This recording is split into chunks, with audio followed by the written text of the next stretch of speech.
as we always do. Hey, DJ Sue, how's it going? This ain't over. Um, Mom, I want cookies. first of No all, dice. my name is Paul Kersey, and it's been about 5 years, and we're doing this clearly filmed in the 1970s movie released in 1982 called Death Wish 2. You can't prove that, Buck. Actually, I can. I'm still rocking that 1970s haircut, even though it's 1982. I wish they had gone with the original title for Death Wish 2. Which They were is gonna call it Death. Vengeance. They were gonna call it Death Wish 2: The Secret of the Use. No, because it's the 80s. Death Wish 2: Electric Boogaloo. I'm about to say that shit. Boogaloo, baby. Death Wish 2. The Nightman. I don't know the night. It will be something like No, if it was something unmarketable as hell. Yeah. No, if you want something unmarketable, what if they went with this title? And this would be such a title for today. A man with a death wish. Jesus Christ. A Death Wish. You know what, man? It is Or- amazing. Directed by Greta Gerwig. Or you know what? Because they would do the same shit like they did with Rambo. Instead of calling it Death Wish, they just call it Paul or Curse. Just call it Kersey. Kersey. Him on the front cover like this. You know what? I love that Charles Bronson. Hey, we gotta bring back those covers for those movies now. Hey, yo, Charles Bronson is one of the most manliest men ever, but he always holds a motherfucking rifle like he's really unsure if he wants to shoot the person in front of him. Hey, let me tell you something, man. I feel, my mom every once in a while says that I think she feels I watched too much TV as a kid because besides the Death Wish movies, there was one Charles Bronson movie that I watched religiously back in the day, and it was called Assassination. Assassination's a great movie. Yeah, I really love that movie. It was a wild movie, but I enjoyed it, and I was like, wow, man, Charles Bronson is fucking dope. Man, you had a better childhood than I did. You were watching Assassination. I mean, don't get me wrong, my childhood was full of emotional abuse, but I did get to watch Stripes a lot. So Stripes is great, man. I mean, we had the VHS tape of it, so like I was watching the uncensored Stripes, which Real quick, very formative of a young child. Like real quick, gentlemen. First of all, gentlemen, where are our manners? What's up, everybody? Welcome back to 3 Black Geeks. We're doing Death Wish, and I want to welcome back, like a guy who has been a part of the 3BG family for a very long time. Very long time. Very, very long time. And we're definitely happy to have you here. Shout out to our boy Struck on VHS, Mo Pornay. Say what's up. What's up? That goes to show you how long it's been, because I haven't used the porn name in like 7 years. That way, but hey, look, man, when I first heard your name, when I first heard your name was like that, I was like Mo Pornay. I was like, dude, I fucking love that name. But it's never. It was literally never Pornay. That was a D thing. And I like that. Ever since D told me that, I said, yo, I'm calling him that. Yeah, no. I always it's like you got to do it like. No, he got that one. He got that one aunt who you kind of let get away with like calling you a stupid nickname because that's what they've always done. Yeah, it's what you guys are. You're my silly aunt who calls me what's not my name. But you know what? It's okay. I'll let them do it. I feel there's something to be said. Like all of us jumping into podcasting around the same time when we were all trying to figure this shit out. Right. We were exactly. Nowadays anybody jumps in on this and it's like, all right, cool. But like just to be there during that golden time, all of us were doing that. It was very much a fun time. And I would argue that going back and listening to a very early episode of 3 Black Geeks or a very early episode of Drunk on VHS or even No Budget Nightmares is probably equally as embarrassing for any of us. I call it 2000 and what I call it. early 2016. 2010s. I think it's 2016 on down is what I Right. call Yeah, listenable Three Black Geeks. the pre Because 2016 stuff. before that, woo, it's not rough. It's like, why y'all copying people? Or, why y'all loud? Why is it? Why is Harrison sleep? Is he even in the country?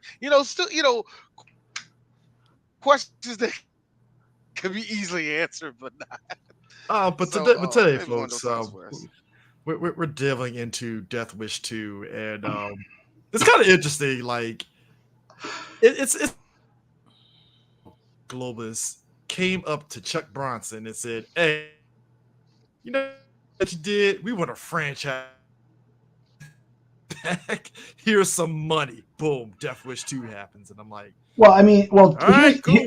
here's the thing. Death Wish 2 is a near perfect sequel. Like the amount of work that they had to do for Death Wish 2 is nominal at best. They basically took the script from Death Wish 1, put it in LA, and said, all right, work around this. What's the difference? What's the difference between Death Wish 1 and Death Wish 2? Almost nothing. Crimes It's not have as serious. It's not as serious. it's yeah, that's true. It's not as serious, but like, they toss some free gratuitous nudity out there, and and as you splatter, do in the 80s. yeah, as you did in the 80s, absolutely. Splattered it with blood.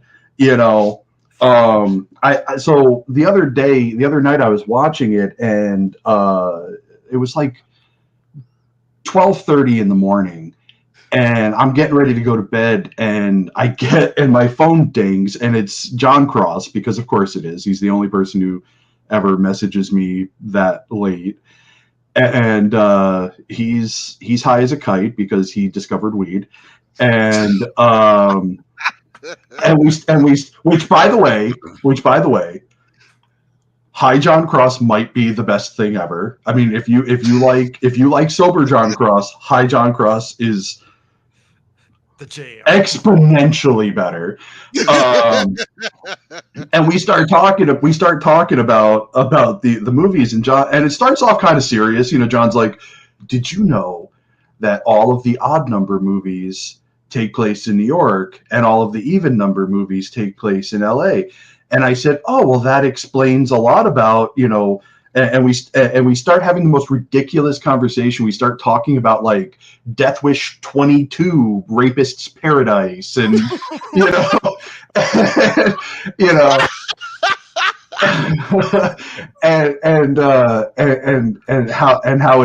how that one's starring the skeleton of Charles Bronson, and and I forget where it went from there. We started talking about like Death Wish 25, which they fired the skeleton of Charles Bronson and replaced it with like Arthur Vislu, or whatever his name is, Arnold. I think it's Arnold Vislu, which is a deep cut for most people who aren't like movie nuts. But look him up. He's done some really terrible movies.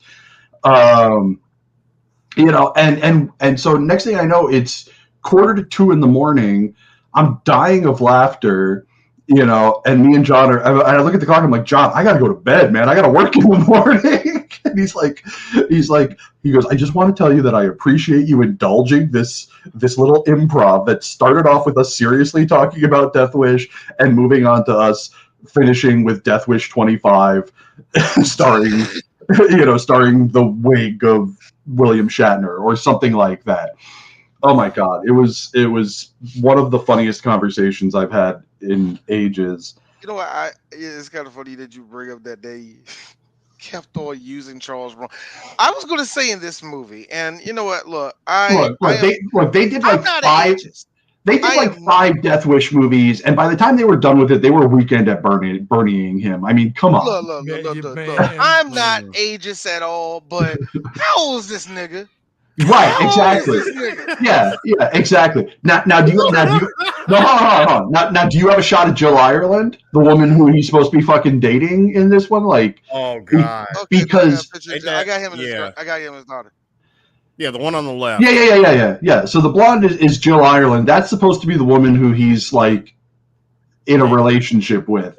This man is already 84 years old. and she don't look a day over. Oh, I mean, back in the 80s, everybody looked older than they did. So she's probably like 28. She's probably like 28, but she looks 37. You know, even the daughter, who I think is supposed to be 16, looks 25. So. Yeah, you know what? Shout out to it's the Morgan. You know what, Mo? I was going to ask you. That's all it is. I was going to ask you, Mo, because Sorry, I was just going to say we clearly got a else. No, put that picture back up. Like we clearly got an Elseworld, Cagney and Lacey thing going on over here. Man, it really is. Man. I'm sorry. What was that comment? What was that? 61. Yeah. Wow. He looked every bit of 61. And I got to really be did. really. This is 61 in 1980. What? 82. Yeah. Hey, you saw how he ran after my man that he thought stole his wallet. You saw that's a 61-year-old run right there. He was winded when he got in that alley. No, that is a 60-year-old stunt double run. I'm about to say, you really think I'm going to run that fast? Come down. In fact, In fact, I was the one who told Ice-T on the set of New Jack City, "You don't run." No, so I'm looking at the morning police at my door. I'm looking at Bronson's IMDb page. Okay, so this was what in early 80s, and 82, and he's 61. The last Death Wish movie came out in 94. Holy shit! Yeah, but like no. But Mo, you know, hold on. So 74 years old Bronson was in fucking yeah, but get this. Taking on. But get this though. Okay, go Get on. this though. This sequel is what 5 years after the first. The first one came out in 74. Yeah, man. 74. That's why I said this sequel looks more like a 70s movie, a late 70s movie than an early 80s movie. Yeah, for sure. Okay, so all right, I got a question, Chris. There isn't another Man on Fire coming out, is there? I mean, Denzel died after. I mean, not Man on Fire. I mean, Equalizer. My bad, Equalizer. Yeah. Oh my god! Can there be another Equalizer movie? There's a third one coming out. There's a third one. They that's exciting. Trailers out and everything. Denzel is the Black Charles Bronson now. Not yet. Not yet. Not quite yet. He's not. Now, hold on. He's not quite bow-legged enough yet. Now, if he does Equalizer 4, then we can start talking. No, not quite. But hey, Chris, not quite. But he's knocking on. Oh, he's knocking on it. Because you know who I think is going to do action way too long past his prime. I really feel like it's either going to be a race between Shamar Moore or Morris Chestnut. One of them are going to do an action movie. No, Chris, one of them going to do an action movie. We're going to be like, stop. No. Shamar Moore is too busy. Shamar Moore is too busy slumming it on SWAT. He's gonna do that shit. He's gonna be He's gonna be what I call half shaped for the rest of his life. No. He's gonna be like my man from Blue Bloods. Magnum PI. He gonna be him. Fucking Tom Selleck. He gonna be Tom Selleck. He gonna be Black Tom Selleck right there. He gonna be slumming it on TV doing cop roles for the rest of his damn career. Blue Bloods. That's some quality propaganda right there. Oh, it is. Man. Complete with Donnie Wahlberg. Do you know how it? You know how like I told this to Chris the other day. Do you know how much it boils my blood to watch Law and Order SVU, and I'm going, beat the shit out their ass. Beat the shit out their ass. That's what I'm talking about. Don't mess with the cops. Oh my God. Here's the kicker, though. It creates a certain amount of look, this is what I found out, Mo. And it's being a critic, I learned this. It's good television. It is good television. It's good television. You know, and that cognitive dissonance is real strong. So. It is, isn't it? And that's the thing that gets me. Even because you know me, I always try to test myself with shit I hate or shit I disagree with, and try to I won't even say try to. Well, that's why you watch Birth of a Nation. Oh shit! Look, motherfucker, I can't do that shit. I can't do that shit. Liam Neeson, Charles Bronson. No, he's not. Yes, he is. No. Probably. Hold on. He's no, not. the closest. You saw Taken 3, buddy. No. I was just gonna say that, Chris. The closest that Liam Neeson got to that is if we got a Taken 4, 5, 6, 7. Taken 3 was too much. 2, you were pushing. Taken 3 was too much. No, Taken 3 was definitely too much.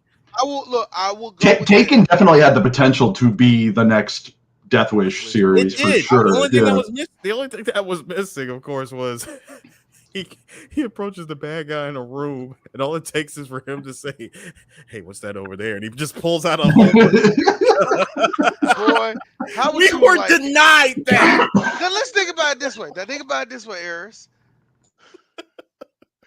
We didn't get the movie of Charles Bronson, Liam Neeson, and his buddy walking down the streets of, I don't know, Romania. Bop, bop, bop, bop.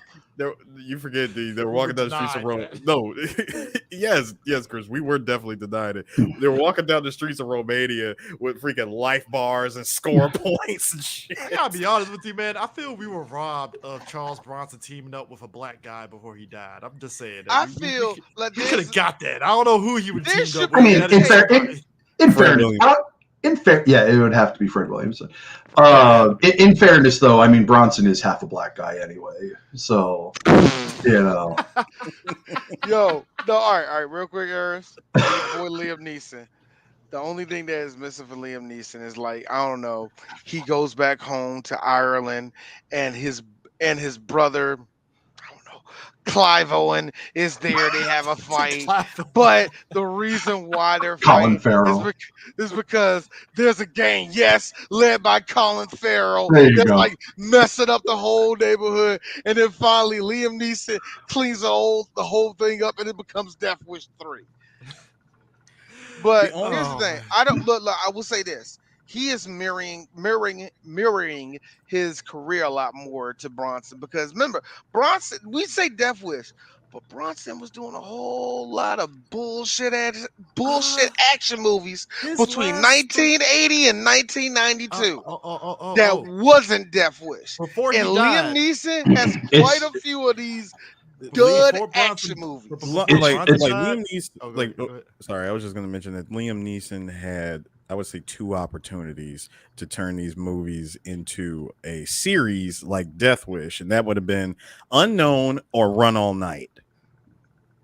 Run All Night was never going to do that. Yeah. It was never going to do it, but I'm saying, but imagine if he did.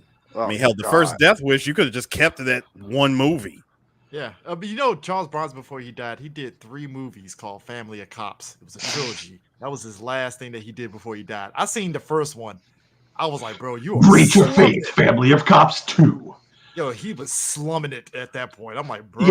Yeah. Between 1980 and 1999, when he stopped working, the words TV movie appears quite a few times on his IMDb page for sure. It is mean to say to somebody, an aging actor like him, that he would be in situations where you would have, like on The Simpsons, where you say, like we meet Charles Bronson in his new movie Death Wish 9.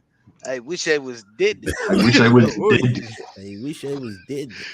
There's a reason why. Now I want to take a vacation to Bronson, Missouri. Mom, I want cookies. Hey, no dice. The older I get, no dice. No dice. Makes me die laughing. I honestly believe that's one of the funniest fucking jokes in Simpsons history. The Bronson, Missouri. It's without a doubt. Like, that is a joke that is so catered to us.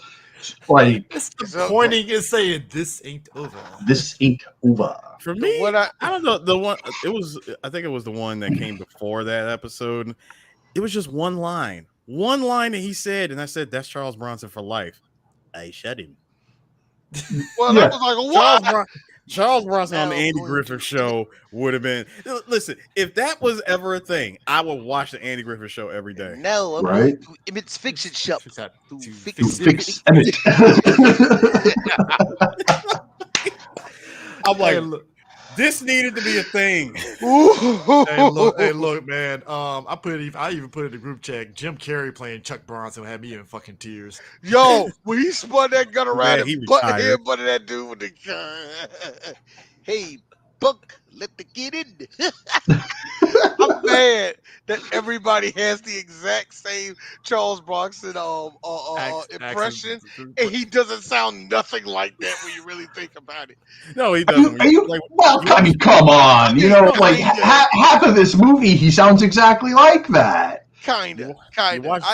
You watch Death Wish 2, and yeah, like when we do it, it's a bit more exaggerated. But when you watch the movie, because I watched the movie, and even I tried to do it, I'm like, okay, let me see if I could like subdue it. I'm like, well, like that actually does sound like a good idea. You know, it's like I want to exaggerate it more. I really do. Yeah. No, it's an impression. It's an impression that the further you take it, the better it sounds. Yes. You know, you want those pauses. You want that monotone. Mom, I want cookies. Like it's almost here was a great example. Here was a great example of that, Mo. Like early on in the movie, like I think within the first 10 minutes of the movie, when when Bronson meets with his with his girl that he's in a relationship with. Again, I don't know how anybody buys that, but whatever. She said that she had an idea for a series of like criminal rehabilitation programs, and I go, that does sound like a very good idea, but I have a better idea. It's called a gun and me shooting it. That is my rehabilitation program. This movie reminded me, like, I totally forgot that his daughter went mute after being horribly raped in the first movie, and I was like, oh yeah, that's right. I can't believe, like, okay, let's talk. Check ever. Sorry, what? Let's talk about his daughter for a second. No. Real quick, I'm sorry. Let's pause for a second. That woman, Jill Ireland, was Charles Bronson's real life wife. Oh my God. Number two. Wow. Number two, and I need y'all to show respect for this. She's actually in her 40s. She was born in 1936. Wow. She was a fox. Oh, she's only half his age. Yeah. Died before Bronson too. That kind of sucks. Unfortunately. Sadly, how crazy is that? Yeah, she died at 54 years old. That's actually hold on. I gotta what are the odds? I gotta ask, was she raped and murdered by a bunch of hooligans? Yes. Oh, okay. Yes, the hooligans was called breast cancer. I know, bad taste joke, but you know, led by these guys. Yeah, I blame Lawrence Fishburne. I love a young Larry Fishburne. First of all, we gotta call him Larry Fishburne. First of all, gentlemen, for Lawrence Fishburne's no, he was Lawrence. No, he was Lawrence in this. He was Lawrence. He was Lawrence Fishburne the third in this movie. But what I liked is the image that I'm seeing of him here. I'm like, oh, so what we're looking at is the prototype of what would eventually become Cowboy Carl and Pee Wee. Yeah, this is Cowboy Carl's crackhead. This is prototype look. I mean, think about it. This is crackhead cousin. This is crackhead Kevin. No. This is Carl. Kareem. No. This is Cowboy. No, D. This is Cowboy Carl Alpha before the Pee Wee. Look, man. He went from Pee Wee. Man, I was on the street, Jack. He went from they killed cornbread. He didn't even do anything to this. I'm sick of you, Chris. Oh my God. Kill cornbread. And then after the Pee Wee stuff was over, my man went back to Watts and had to take care of a young urban youth named Trey. Also, before this, he was in the shit that is called Nom in Apocalypse Now. So you know. And you know what, D and D has to be the asshole. And his daughter got piped by Brian Pupper. So I just want to throw that out there. That was a thing that D remembered if nobody else did. Nope, I remembered it. I was gonna say, you think I've forgotten about Montana Fishburne? I mean, come on. Exactly. The definition of hustling backwards. You're supposed to get famous from it. Not the other person get famous from it. Like, right. You know what? D, you know what? Like, D, did you? No, I did not. D can say this with full chest. Did not touch myself to her. Because I like dog. She looks too much like Lawrence Fishburne in the face. That's not happening. I wasn't looking at the face. It was the moment she turned around and we just saw the ass and I said, "Woof." Yeah, exactly. You know what I said? I want to take. I said woof. I want to I take. did. I want to take the red pill. So you want to take the red pill? Oh, hey Woo! Brian, what it did for you? Wonders for my career. You know Need what? you, My life baby. has done so much. Oh man, the pumper dance was hot for a half a second. Uh, rappers was like taking pictures with him. It was cool. That was about it. He got a good year and a half. He got a good year and a half famous off of it. That's And like real 5 talk, years in porno world. So And, and and no then what did he bullshit. do? And then what did he do after that? Cracked eggs over chicks' foreheads while smashing them, and that was the end I of thought his that was one of career. the greatest. I thought that was one of the greatest things ever. Him smashing the egg on a girl's head as he's having sex with her. Because Brian Pumper has just proven to me that he's a deviant. Don't care that he's a deviant and always will be a deviant.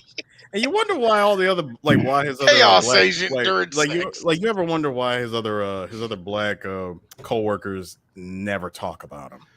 Also, except for I Jack really Thriller, think that's about it. I What do really they call that?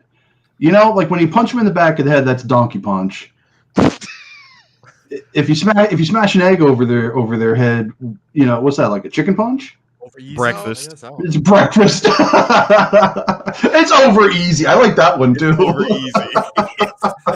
Breakfast over easy.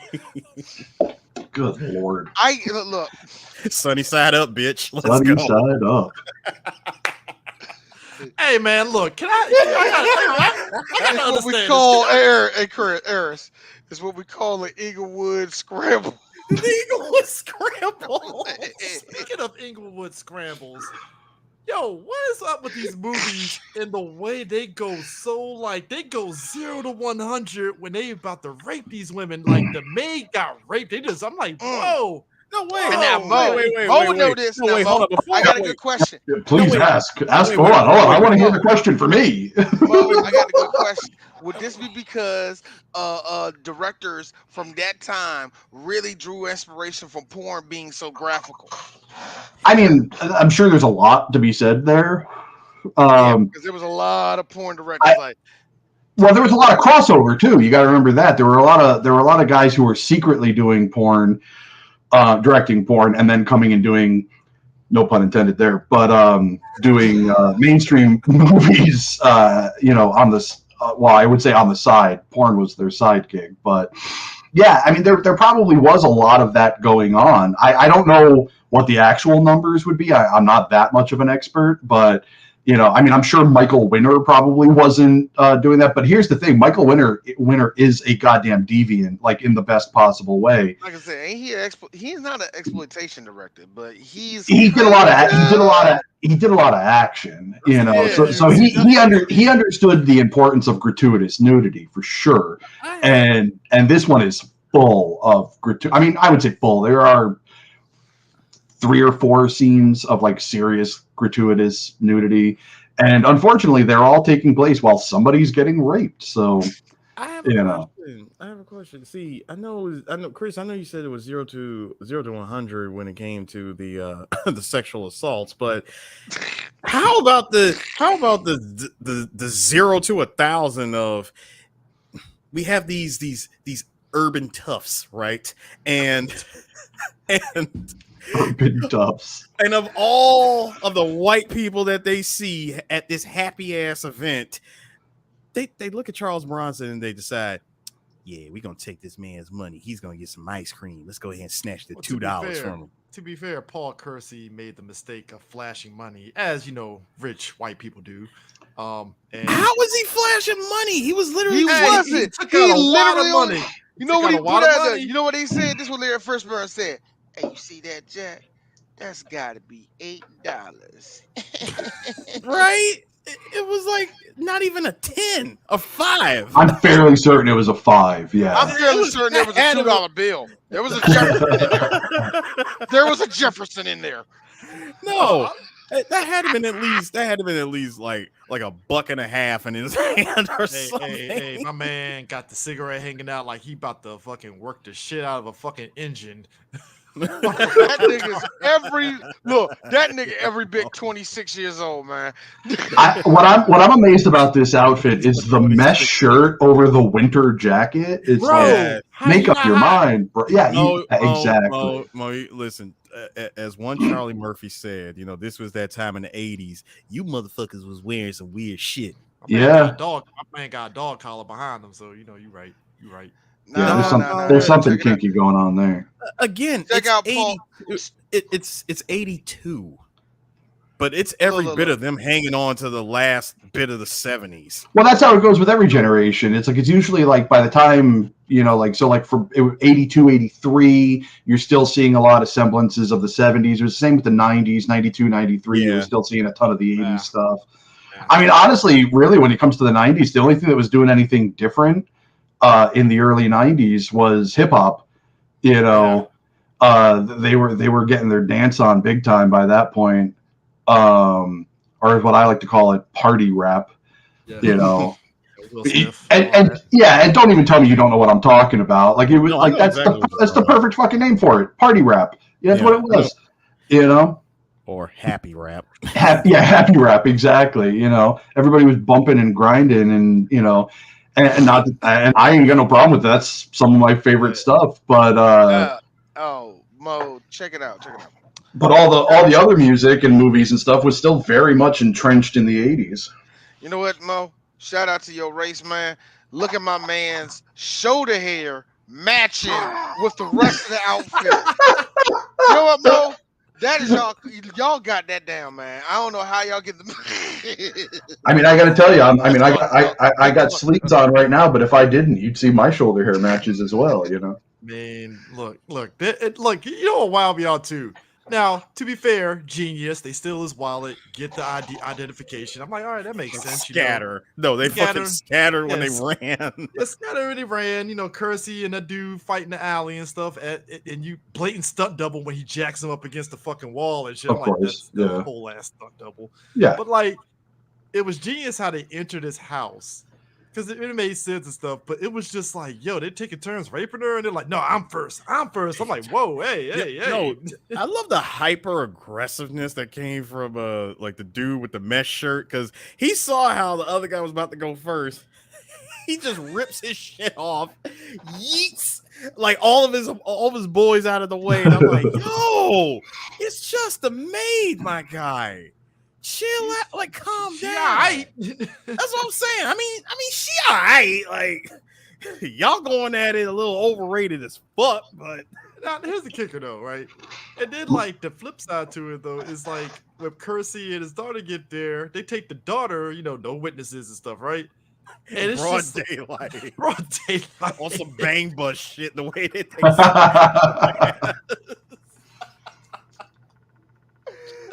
Goddamn bang bus! Holy shit! I haven't heard that name in years.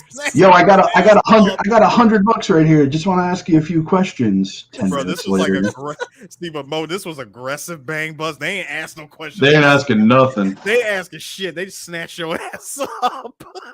I hate to say it like this, yo. The daughter just yeeted herself out the window. No, did you love how she played possum? She sat there and just let them open her shirt, let them do whatever. Right when we were about to see, well, we weren't about to see it, but right when we were about to hear penetration, she said, "Oh shit, let's go." I'm gonna go. No, this is she just yeeted herself like, oh, Hadouken, and ran. It's all open window and was like, no, she hit the open window, was like, Yahoo! The Wilhelm scream. I mean, look, did I feel bad for did I feel Errors. Look, I can see their parachutes. They're okay.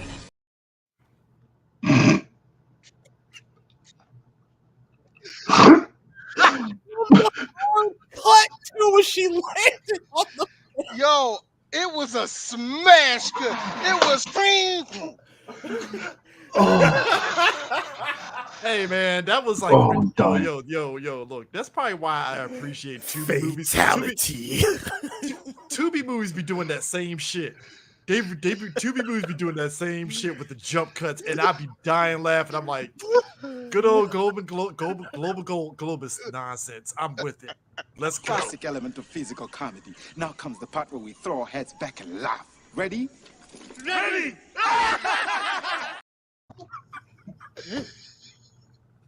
I've told you Kersey. there was going to be something that happens where it's perfect. Classic. Classic canon. Element of And I really think they did. And I really do think, Kersey. honestly, Your life. no, honestly, I really think they did that shit because let's be real. The first one was so damn intense and It like was super intense. like the first one was super intense, and here you're thinking, oh god, they're about to do this shit again. Are we really about to get this again? Wow, Levity. Self yeet. Okay. Honestly, honestly that's the only thing that really differentiates this movie from the first one is there's a lot of unintentional comedy in this one, whereas the first one was so 70s and dark in New York and you know what? And I understood that's what that's what made it such a better movie. And plus, right. there was no big time movie that asked that question to a bigger audience of maybe sometimes you got to eat. It actually asked a question. Whereas opposed to this movie was like, fuck them. This movie did ask a question. It did ask a question. Go downtown, take your 45. No. Chris is right. This movie did ask a question. It asked, what's the stupidest thing we could get Lawrence Fishburne to wear and actually let him agree to it? But and also, man, they won. He But kept also, the glasses on during the rape. That's all D got to say. Well, I mean, I will give him that. He kept the glasses on during the rape. I think it's I don't know if I should give him points D, for that, but I think Lawrence kept the glasses on because number one, he picked out that outfit himself. I'm Number sure. Number two, I think he knew what kind of movie this was and figured, do I really want to show my face in this? My mama don't want to see me in this. He was sitting there thinking, You know what I'm saying? My mama gonna see this movie. he was sitting there thinking, how much like Shabadoo can I look like? You know, How much cocaine can I do? How much? No, Till how I much feel good in this role? Actually, no, Mo. The question is, how much Shabadoo can I look like before Shabadoo even gets movie? Because this was 2 years before breaking. That's true. Man, that man walked down. Come on, Eris. And the words he walked down. All he did was walk down Crenshaw. Was like him. That's the first I'm gonna dress like. I feel Lawrence Fishburne was up for fucking breaking, and then Adolphus Shabadoo rolled into the fucking go out for the role, and it was like, well, we're going with that guy, and Lawrence Fishburne was like, fuck. Listen, having Ice-T be the DJ and rapper of that movie it still brings a smile. Y'all guys are shooting too high. Golden Globus told him to go in the background and do this. You mean the That's all he told him to do. so no, in other words, go in the back and do the Van Damme. Got you. Basically.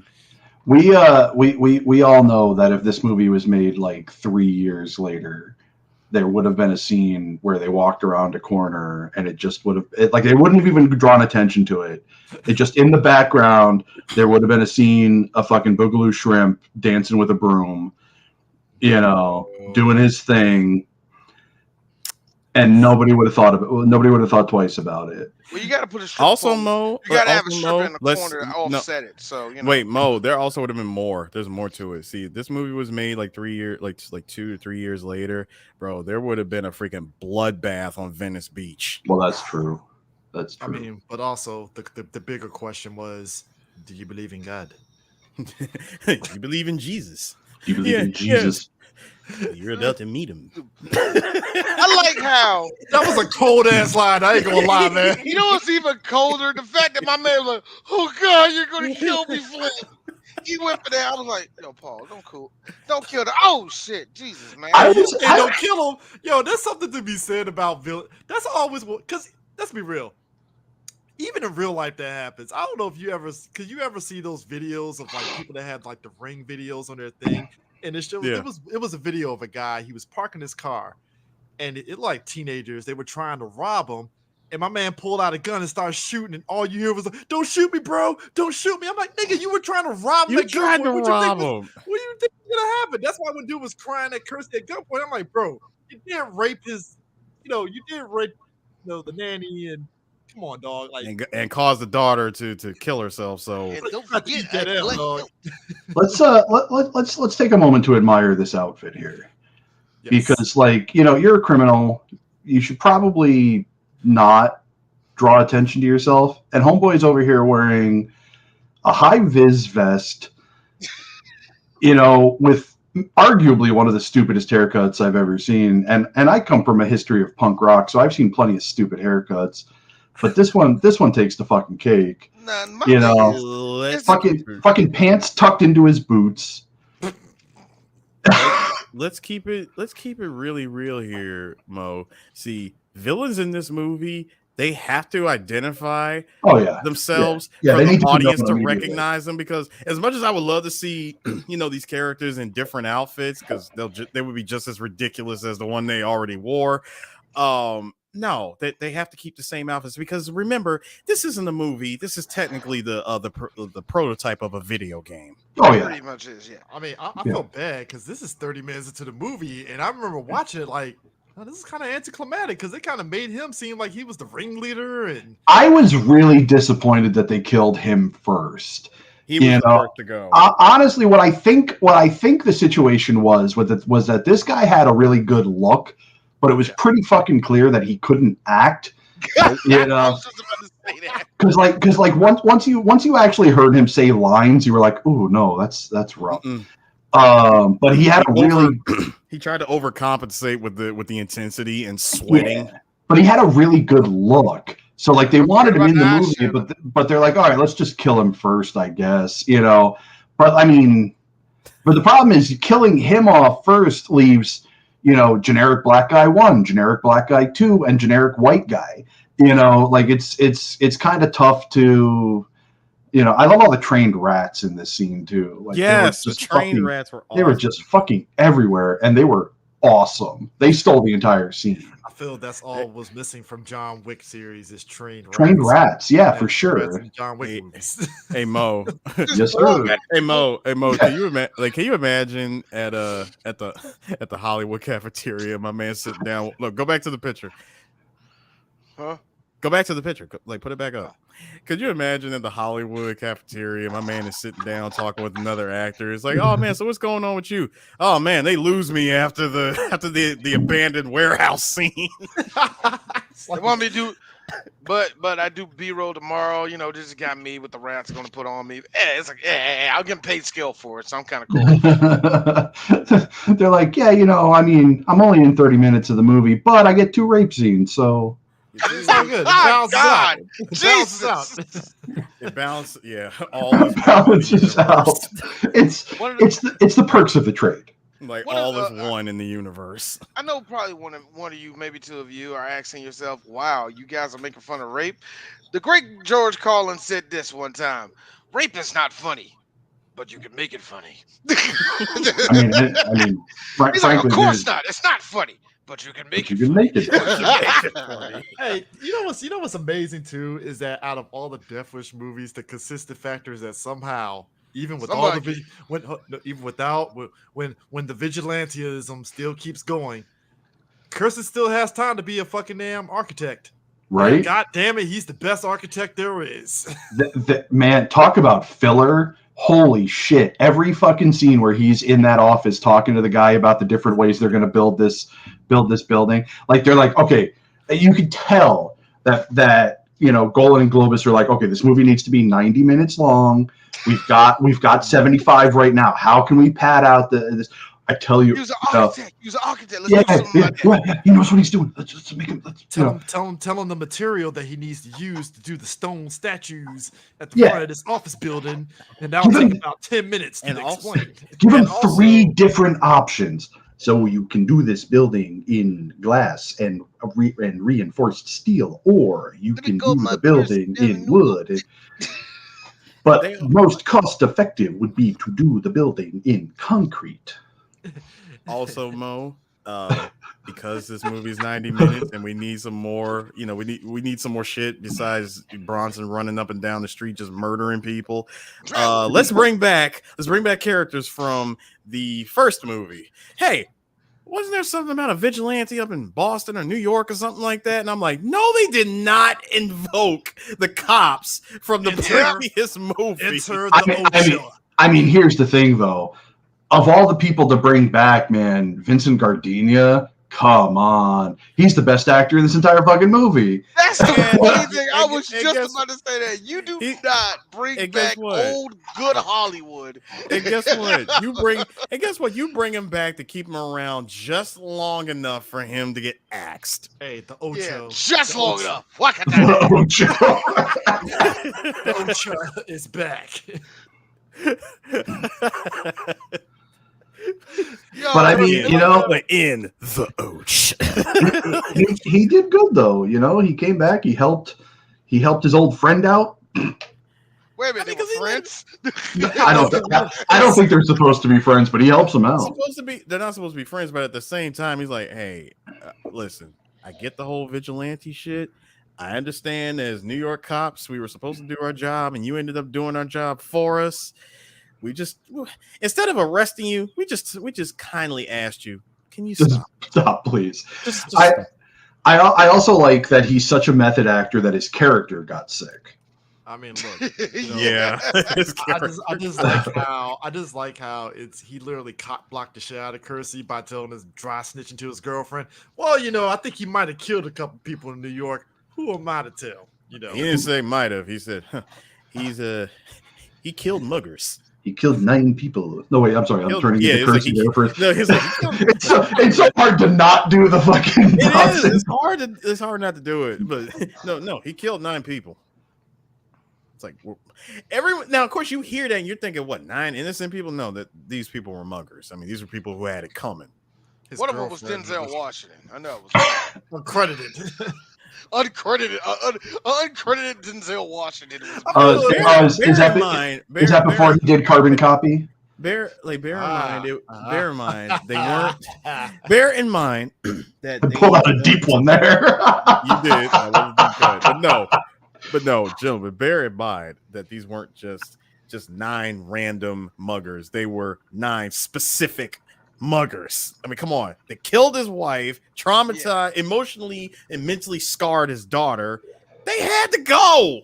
I mean, I always like how mentally scarred made the girl go, pretty color. I always laugh how it makes them not just a regular mute, because I've seen mutes before. You've probably seen a mute before where they don't say nothing. They're just silent. They'll look at you. No, she's the happiest mute in the history of film. Like I said, you can probably read their their eye language and stuff like that. But outside of that, they're quiet. She was, shiny thing. Like, I don't think that took your intelligence. Bro, I mean, look, the only time trauma is trauma. Yes, I get it. But holy shit. Hey, Mo, this definitely is a Golden Globus movie. A happy mute in a Death Wish movie. And you know what? Mahakam Golem said? Do you know what Mahakam Golem said? Raper. Hey, Toots, let's take That's what he said. That's what he said. Take your shirt off. I'm gonna see how your ditch look. Let's see them boobies. Let's see them boobies. I think we can make it happen over here. Like, all right. Yes, Chris. This is a giant stogie. Yes. Bro, all I'm saying is, it's like old girl in fucking Berserk. At least her, I can understand her fucking being mute after Berserk that fucking had a whole thing that went to it. By the way, I like how we mentioned that during the how we mentioned that joke, and we said that joke. I like how half the dudes like, yeah, and all the girls like, y'all mentioned that rape. It was the best scene in the movie. What are you talking about? I'm sorry. I'm sorry. It was horrible. It was horrible. That rape scene was horrible. Fantastic animation. Fantastic animation. Hey, look, man. You and I have been through Baba Black. Look, man. We know what quality looks like, sir. We do. Now you want to see some mentally scarring shit that full sends it. I would like to introduce you to Kite. Look, all I'm saying is that scene. Why you gonna mention? Did we mention? Yo, we never did Kite. No, I gotta quit. No, I said, did we mention Kite on a podcast not too long ago? Oh yeah, we did. We talked about did. Sam. We talked about did. Sam. We talked about the live action version. Nah, but you know what's That crazy? bitch jumped out the window. I'm I'm pretty sure he said that. I don't know if he did. But that's what made it funny, because as much as we were making fun of it, it was less about the rape and more about the fact that Griffin did that shit out of spite, just because like you left me, so now I raped a girl and just I'm like, Hey, that yo, girl, like, you know that girl you lost your virginity to? I know she lost your virginity. You know how I know that? Because I think about you, Guts. You my nigga. Griffith is that dude who is straight, but he'll jack off beside you and look you dead in your eye. Oh, he's still straight. He's still straight, but it's more of a game for him. Like, I love you, Guts. Guts like, hey, bro, I'm just trying to do me. Yo, I man, like, look, so much, man. I also didn't know that this gang, because the gang goes from regular gang that you probably see that would do some stupid shit to they're gun runners now. The fuck? I like how they did that whole gun running thing a little late in this movie, don't you? I know, think? right? No setup whatsoever. They're just like, No we need 15 setup. more minutes. Like no setup, and on top of that, half your squad has already gotten washed. Yeah, it's That like gun being running said, and drugs. they were getting guns from this dude. Hey, look. First of all, I love the smooth criminal hat. So let's. Yeah. Second of I all, love the fact that he's clearly an old white guy who they're trying to make look Cuban. Yo, the I rainbow love suspenders, though. Rainbow suspenders. Is That's some what's quality killing right there. the game. That's what's killing it right now for me, Progressive man. people. Progressive. But here's the best part. That is one progressive criminal. Now, True ally. y'all see that guy, right? They also had this guy that had a full-on machine gun and a rifle, and they had a guy in the trees shooting down at him too. And Lawrence Fishburne was down there too. And you know what? No one hit Chuck. No one. I would like for you to observe Exhibit A here of Escape from Inglewood. Shout out. Inglewood, you mean? Hey, I paused to take pictures for this movie, and it's so funny how people close their eyes when they fire the gun. This is like one of the few times where somebody had their eyes like squinting open because the light was blinding them. Fucking Escape from Laguna Beach, you mean? Escape from Laguna Beach. No, he ain't got with Larry Fishburne, so that's Escape from Inglewood, sir. Angry and Van Ace. Oh, actually, hold on. We jumped ahead. Hey, him taking out them dudes in the parking garage. I love it. That was great. Yo, That's the best gratuitous nudity in the entire film. Oh, yeah. Yo, Like when he's got her around the throat and he's walking, like crab walking sideways with her, and the tits are just out. It's I did. Okay. There was no point of that. There was No point. I like how he was like dragging her just to make a wiggle. I'm like 1980s. Let's go. You know the best part is after everybody got shot outside the van, right? It was a solid pregnant pause before the door kicks open and he drags the girl out. I'm sitting here wondering, so did you just had the shirt? You only had enough time to open the shirt in the middle of a shootout. First off, guys, you already know the vibes. As soon as his man got shot, this is him in the van.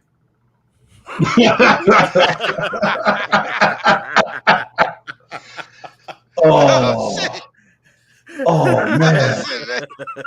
That's old Gruden.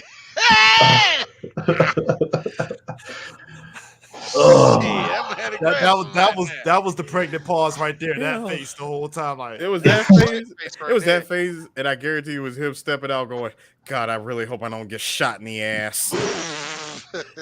Hey, he got shot in the upper thigh. So close enough. Close enough. They tried to kill Kersey with the fucking damn forklift. And I'm like, bro, you should have. Okay, hold on. I'm gonna give it up. Listen, I'm gonna give it up to Prep Time. I can't call him Batman. I'm gonna say Prep Time Kersey. No, it wasn't Kersey. I'm talking about the black dude. My man was hiding. He was hiding in a forklift behind a bunch of boxes. Prep Time Earl. No. Fuck that. Check out Wile E. Coyote over here. Check like out using Willie. the Willie Coyote. Willie Coyote. Willie Coyote over here using a forklift behind some boxes.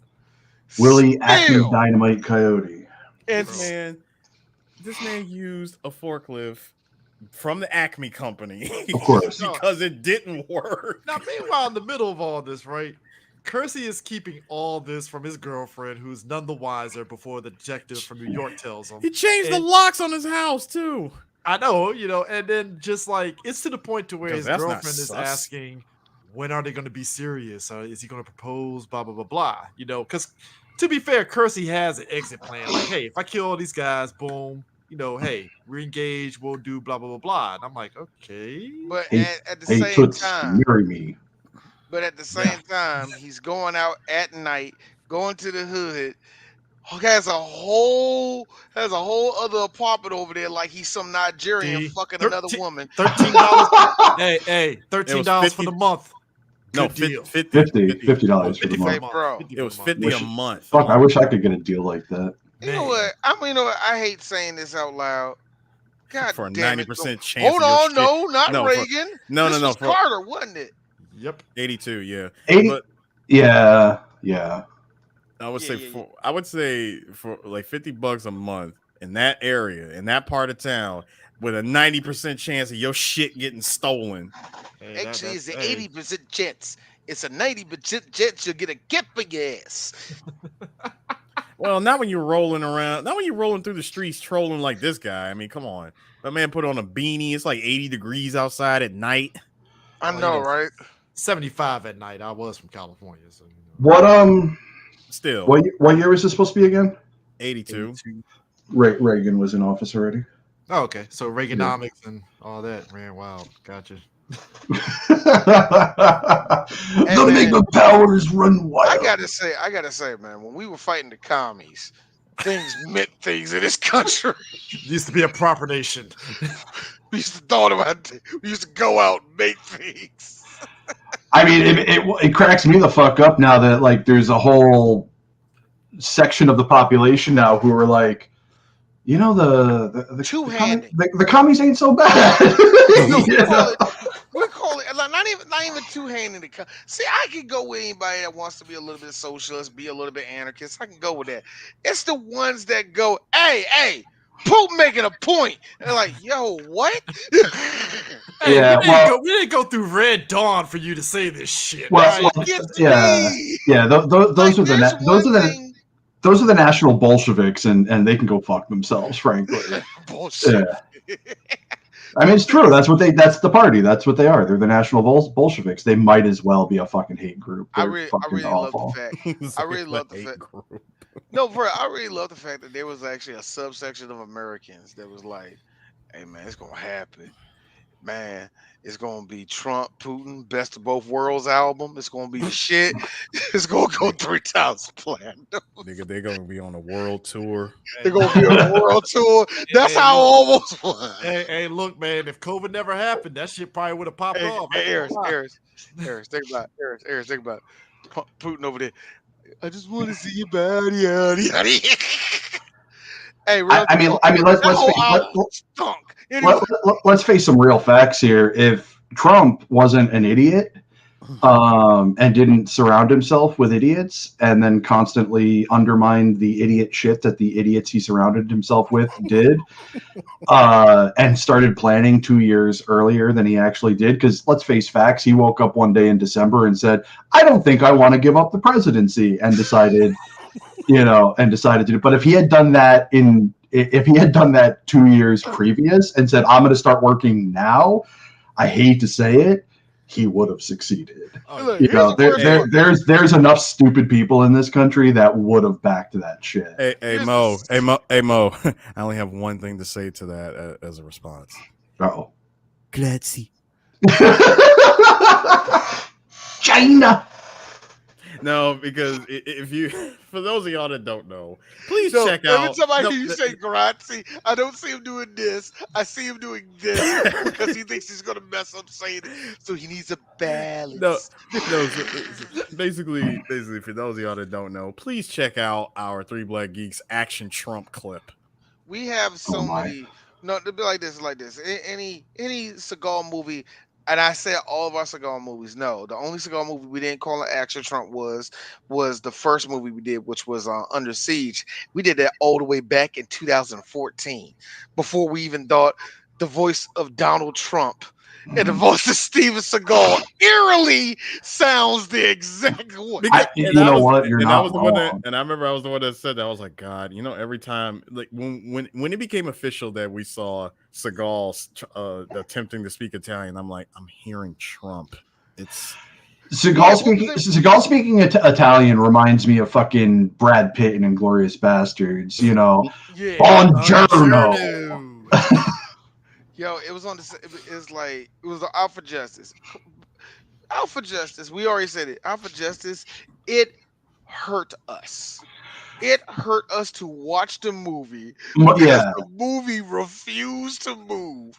The only bright spot was the very, very end, watching William Forsythe get the living shit kicked out of him. But the best part about it was when we learned that behind the scenes, Steven Seagal felt that William Forsythe was upstaging him.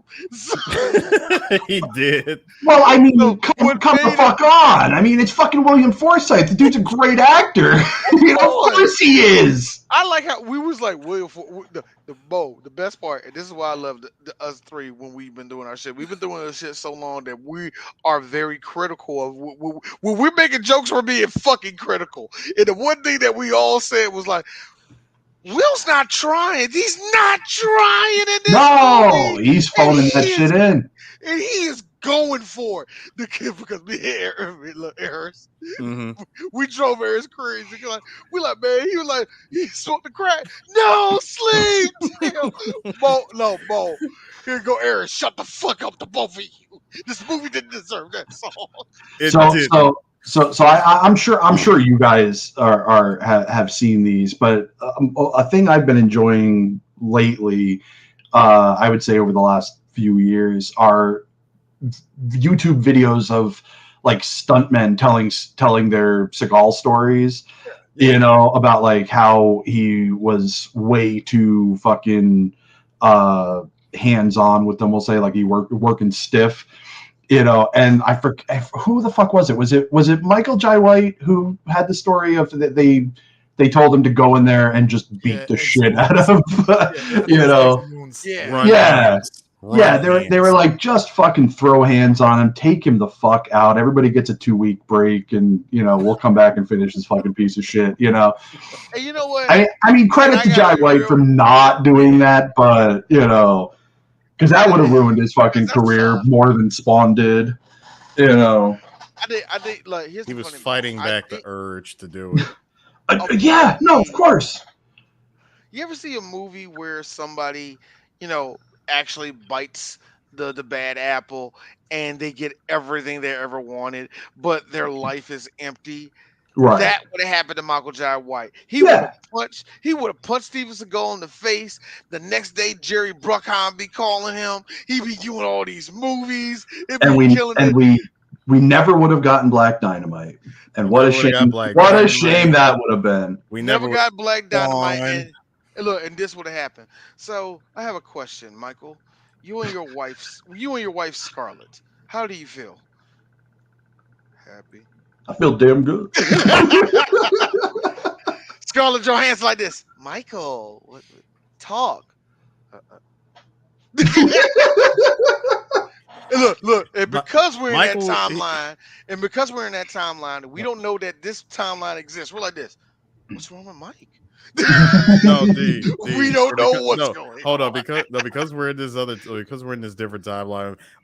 Michael's muscles are like 2 times bigger. They're 2 times bigger because he's got a lot more. He's got a lot more time to work out. He's got a lot more time to work out, but like you said, because his personal life is empty on the inside, it's a coping mechanism. So hold up. So the bigger he gets, the more copium he's been taking. Here's the sad trade-off, y'all. Oh my Because God. we are good, because Three Black Geeks are firm believers in equivalent exchange. Dwayne "The Rock" Johnson is smaller, more charming, and actually workable. It's like all his movies bank. They all his movies bank. He's a nice guy. There's nothing wrong. Does he do the XFL? Look. Does he do the XFL? No, he stays in wrestling. He stayed in wrestling. He never left. And he's never left. And he's not pimping out Zoa energy drinks. So hold on. No, it's not. That was time for me and Mo to feel bad. First of all, Chris, it wouldn't be Zoa. It would be called Pua. But No. It would be called. God damn. It would be called Samoa. Samoa. It'd be Samoa S.A.M. Oh, fuck me. I hate you, Eris. Oh. Stay in your corner. I don't know which. I gotta tell you, I don't know which one I like better, Pua or fucking Samoa. I love Samoa. I mean, Samoa's pretty good. All right, I'm just saying, 14 straight over. Shit. Listen, 14 million different realities, man. One is like very similar to the other. Hey, you know what, man?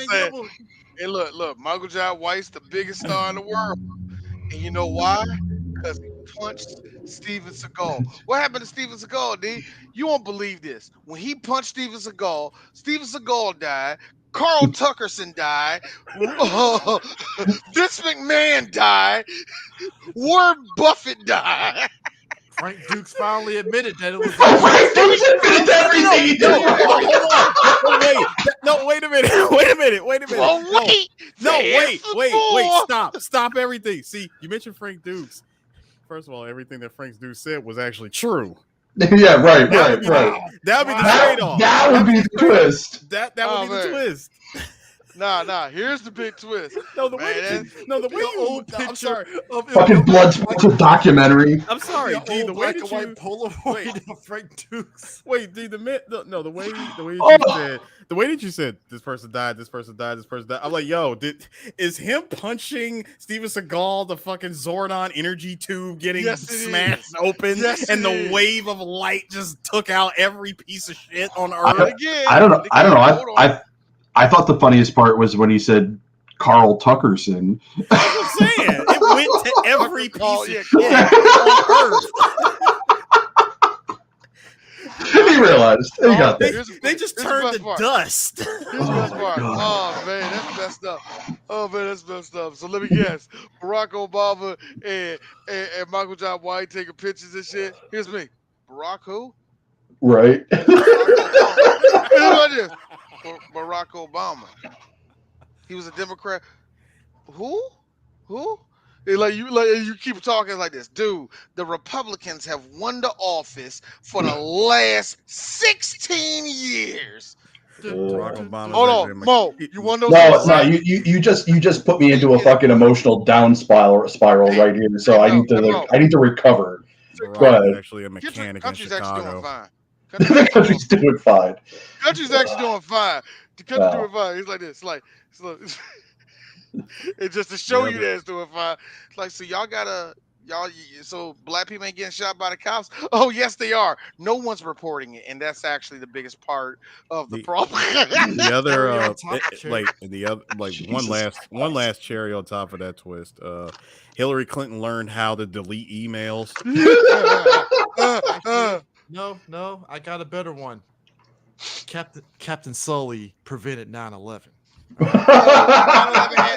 No, nope. I hate to be that person. This is the sick thing. God damn. See, I feel like I'm See, this is what happens when you play Civilization, I'm gonna send these Sims, and everything documents. too. Like This is what happens. I'm gonna send these documents to my friend in South Florida and teach them how to fly planes. We intercepted these documents. It's the schematics from Metal Gear Rex. Oh my god.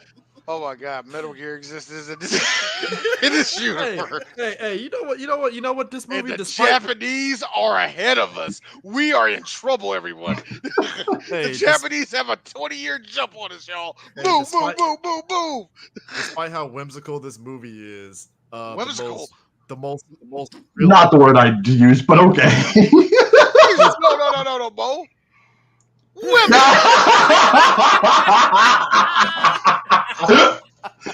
Okay, that is fairly whimsical. All I'm saying is, hey, look, a fucking ECT treatment that actually worked. Hey, Harris. The girl is still sucking. No. The face you make when she says, "Go ahead." Hold on. Now it's time to take one of my favorite lines from Stuart Gilligan Griffin. Not a good gum to teeth ratio that is going on right there. I'm gonna say this: the most realist and rawest shit in this movie that kind of hit home for me. My man got off on some. Well, sir, he was high on PCP. He wasn't in his right mind when he raped a daughter and did all this shit. I'm like, that hit home for me because this will happen in 2023. Somebody would get off on that shit. How do you get away with that? You know what? PCP. It's the sad it's thing. Sick but sad. No, how is that the loophole? I don't get that. Hey man, look, man, I would never put my dick in it if I were high. I mean, it would have to happen now because it would have to happen now because we know that loophole didn't work in the early 90s. It for damn sure didn't. Yeah. I mean, man. My man. But PCP, hey, he gets thrown into the criminal asylum. I'm like, hey, listen. All right. Hey, listen, Mo. We do technically live in Earth 616, where a man can pull up a glove and say, "My hand don't fit in it." You know what? Here's the thing I will say. I used to always think get off because when because dried blood on a glove doesn't shrink it at all. You know, this thing can't get me. Not good enough. When we hear damn good defense though. I mean, that was a damn good defense. But if the glove don't fit, you must acquit. I mean, come on. You know. Hey, look, I give Cochran that. The man can put shit to a beat. He was a huge piece of shit, but fuck me, was he musical. Good. I love that look. He looked. Remember Chris, remember they did that scene? Nigga, please. And that's how Courtney B. Vance got that fucking Emmy win. Yeah, Courtney B. Vance is like, I'm winning this one. You know what? I always laugh when we hear. I don't laugh. I mean, it kind of fucks me up when we hear about crimes like that and hear about people getting off on it. It's always one of two things: either the person that was murdered was super poor or a different color, or the person that committed a crime was rich. And it's always usually the rich one. We hear that's been a thing forever in America, where you hear like somebody like, "Oh my God, he did what to his parents?" What do you mean he's walking down the street? It's wild how people get off with some of these charges. But it makes me laugh in these movies because they say this about regular ass street punks with no good lawyers, with no support system. All of a sudden, the judge is going to go, this one, we're going to rehabilitate this one. What white man fantasy? You're absolutely right, because that's one of the most unrealistic things about this movie is when they put you in medical treatment for when they deem that you're not mentally, when you're not mentally aware enough to be charged for your crime. They don't put you back on the street when you're done. They mentally rehabilitate you, and then you go to trial for the murder. Yeah. You know, it's not a get out of jail free card. It's not now. Yeah, you do get the weird examples where I don't know, like Two-Face is your boss and you go right into the jail and come right back out. Yeah, that does happen in America. The Yeah. mob, that's about it. Yeah, Look, that's a look, lot more mob, realistic. Congress, a friend of the president. That usually happens for them. You know what I mean? Somebody in the CIA. No, CIA, they don't touch the jail. The point is, the point is that always fucking goes down like that. So I do laugh at this idea that justice was not going to be served on these people. Now, yes, they could get away with a crime. It's probably a high chance, especially in the 1970s, early 80s, where if you get raped, lady, you better have a perfect description of who was on top of you. And even then, there's a 40% chance that we might get to it. So Hmm. back then, yeah, usually justice for that never happened.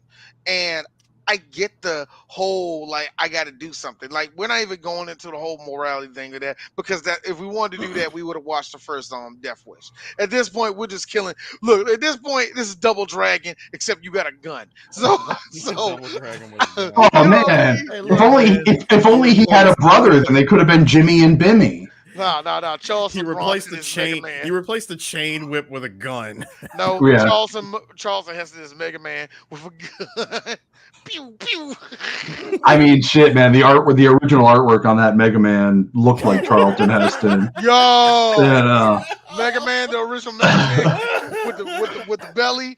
with the fucking old man, With the yeah, with the fat old dude. Come on, with the old man like this, hold the gun.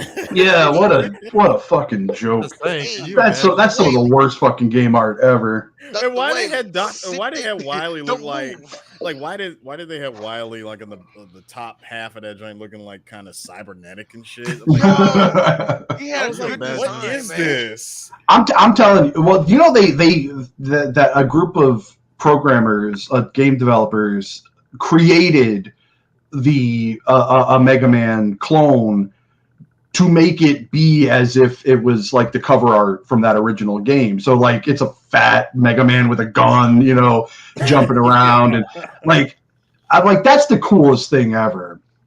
I love shit like that. People are I weird. like the fact that they like really, like I said, these niggas had no lawyers and yet they were going to get off on insanity. That's just Yeah. funny as hell to me, Hey, man. no, Kersey though. Kersey got sloppy in the third act of this movie because my Yeah, he man didn't was care like, at that point. at that point, he's like, oh, he's in the criminal asylum. Let me go ahead and get this paper and make this little badge, and we'll throw it in this trash can over here so that my girlfriend can see it in the trash can. It makes it so bad. I love this scene, by the way, Eris. This was the best scene in the movie. Will you marry me? I'm No sorry, Charles. Can No you say dice. that with more feeling? Come on. Marry me. That's a smile Yeah. face. Don't you know? Michael Winter standing off screen, going, come on, Chuck, come on, let's put a little emotion into it. You're asking the woman you love to marry her, and he just looks at him and he goes, no dice. You know what I mean? Personally, I am- I would like for you to marry me. Oh, Charles. You suck this my is- dick in the process. Oh, Charles, this is much like the time. This is like the time. You gotta think about it. Oh, I know this. I know this is You going gotta real think off. about Jill Ireland was about Hell. Go home, Chris. Go home. I don't love you. I don't know how the hell I work with the YouTube. Hey, look, don't call. It's only going to amplify in San Diego. You know this, right? I know it is. I know. Oh, Charles. Ooh, Say- please say- hold back say on the teeth. It's not a good tooth to gum ratio. No. Cup them. I told you. There you go. I told you, do not bite it. In This and ain't out. over. In, This ain't cool. in and out. Hey man, he Don't got touch into me. Don't touch me. he got Be into fun to that go. fucking hospital smooth as shit. And it was the sloppiest fucking fight ever. I'm like, you got the jump on this fool, and you still almost fucking got aced. This dude got rolled. stabbed. He got super stabbed. If it wasn't for that dude missing and Chuck just guessing to turn on that machine to electrify this nigga, there was no. He was Hey, about to die, bro. that's the most emotion fucking damn Chuck has in this movie because he almost died. That's the face of a guy. I was like, oh shit, that nigga I almost feel had like me. they actually That's the tossed one. him. I feel like they actually made him combat roll on the ground 2 times. All right, Chuck, your hair is messed up, and your heart rate is actually way higher than it should be. You should go see a doctor after the scene. Now we're almost ready.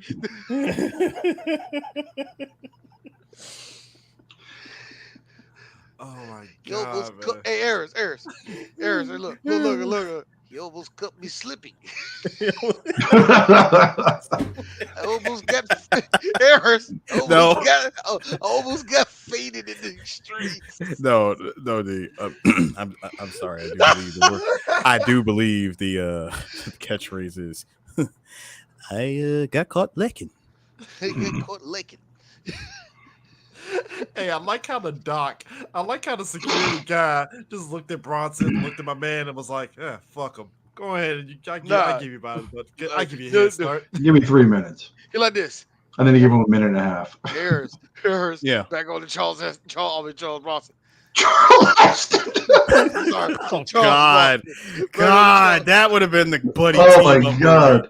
Charles S. Dutton and Charles Bronson. It's time for us to kill some minorities. And he would have said minorities. Yeah. Chuck Heston and who was the I called the lesser Chuck Heston. He was an airplane. He was an airplane. God, I forgot his name. He had a high ass. That's all I remember about him, man. Connors. Chuck Connors. Yeah, Chuck Connors. Yeah. Yeah, all the bad ones are named Chuck. Chuck Connors was a dude that ate metal. I can't. Chuck Connors was a legit badass. I mean, for real. One of my favorite lines where he spit in the background and set something off on fire. I think that was Airplane 2 where he did that. Yeah, he was Airplane 2. I thought that was one of the funniest things ever. The fact that he just said, I thought it was. To this day, it still cracks me up how stupid it is. But also, we have to appreciate his girl just saying, "All right, I'm done." Ring. Oh, she dropped that ring. Well, if I stay around, I will get raped, so I'm not doing this. Hey, you have a track record, my dear. She did that. Her fucking livelihood went up as soon as she left. Like, hey, right, man, cool. look, man, your HP go up, man. I mean, yes. Let's think about there. this. I have a breast cancer joke, but I'm not going to. Let's think about it. Let's think about this. I do. Let's really, really think about this. She made the smart choice because she already got the heads up early on in the movie. You come to the house. No. You come to the house, and the very first thing that you see, you look to the left. Oh God, my boyfriend's been knocked out. Look to the right. The maid stripped, butt naked, bloody and bruised, and dead. Plus, she also saw the script of Death Wish 3 and was like, she's like, I'm out. We're done. I don't even think. No, she didn't even need. I don't want to go script. to New York City. No, she was done. Like, period. Off rip. Like, no. Hey, no, look, man. no. For your traumatized dog. Hold on. You got 3 L's. You got knocked down in your own house. You got your own housekeeper killed. Your daughter yeeted herself in a harakiri. And you want me to be a part of this? I'm sorry, that's 3. That's it is fucking dangerous to be a woman around Paul Kersey. It absolutely is. Yeah. That is 3 strikes. But, I'm out. But you know what? On Paul's part, real talk. You blew it. You had it all and you blew it. A hot girlfriend. You're 60. She's still cute. All right? Your daughter, she was getting better. You had it. Look. All right. And even when she left the situation, you still had a good job. Still had a Buick. I don't know why. A Buick. I know. Hey, look, man. Still had a Buick.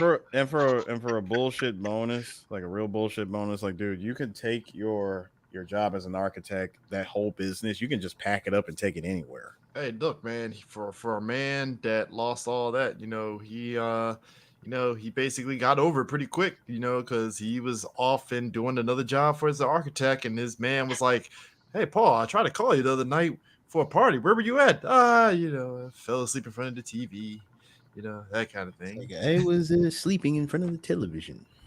Actually, that's a lie. And Shut up, look in the back of the head. And the reason why is because that individual had it coming, especially after I was knocked out by a jubilee of urban youth. Jubilee. You know what? I always felt that Golden Globus, they were Rampaging very mob of psychotic, Negroes. No. You gotta say it the right way. A psychotic mob of ethnic minorities. There I was in the middle of Compton. All of these jury girls came out of nowhere. I'm sorry, Mr. Kersey. Why were you even in Compton? Why were you there? I Let me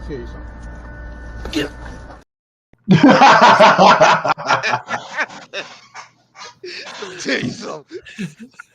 That's what we call the civil rights. The civil rights finger. Let me tell you something.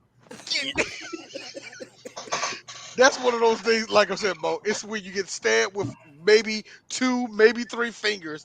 They hurt like hell. That's all you need to know. Get your ass up. My man was doing them Fingway shits with the dirt.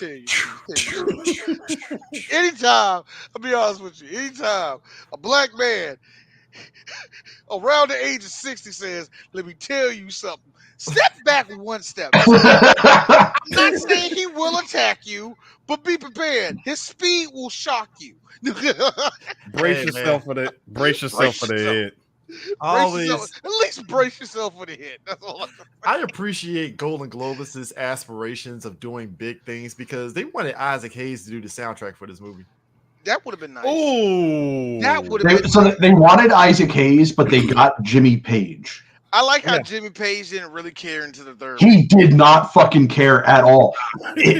Jimmy Page's music in this movie is phenomenal. It's just like, okay, that's good. Let's just stick that in there. He's just making fucking guitar noises like he's Tom Morello fucking 20 years before, Now. Pulling out the fucking, it's like. Third movie, it's him. We're making music. Yeah, he's it. Yeah. Oh, that third act with him with Paul and the cop shooting people. That was like, yo, that's just my jam. Jimmy went off on that motherfucking guitar, bro. Well, he was like, I've only got enough energy to really do one good composition. So let's just save it for the climax. And you can tell, like in this movie, he was really trying new stuff. He just wanted to be like, it's basically mostly coming from a guitar. You know what I'm saying? He's accomplished enough where he can get on a motherfucking piano and play something. But for the most part, it was guitar-led music. So a little bit different. Here's the thing: he didn't have enough old blues musicians to rip stuff off from. So he was like, let me go. Did I hit a nerve? You hit a nerve with facts. That's straight facts right there. I had to tell my mom about that the other day. The other week I went to go visit my mom who I hadn't seen in quite some time because she lives 2 fucking hours away from me and I ain't got time for that shit. And we were talking about music, which is one of me and my mom's main subjects. And she had mentioned she was doing that boomer thing where it's like, I don't understand why they can't just play music with instruments and where they're singing. Because, of course, I was showing my nephew a hip hop song that I would have gotten into recently, which might be the whitest thing I've ever said. But I heard the rap. Yeah. I like the rap. I heard Notorious Big. I like Fat Joe. You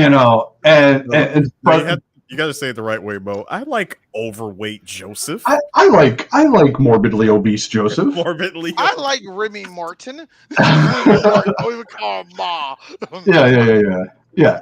Anyway, so she was doing that boomer thing, and where she's like, why can't they just play music? And like, I had to explain to her how fucking hard it is to make fucking beats and stuff, and like, she's like, but they're not singing. I'm like, no, they're rapping, which is fine. That's what they're doing. Like, they don't need to fucking sing. Not to mention the fact that the guy who I was listening to was Proth, by the way, who can sing. He just wasn't on this song. Anyway, and she goes, and I go, okay, Mom, what do you want to listen to? What do you want me to put on? She goes, I don't know, like Led Zeppelin. I'm like, okay, let me tell you something about Led Zeppelin.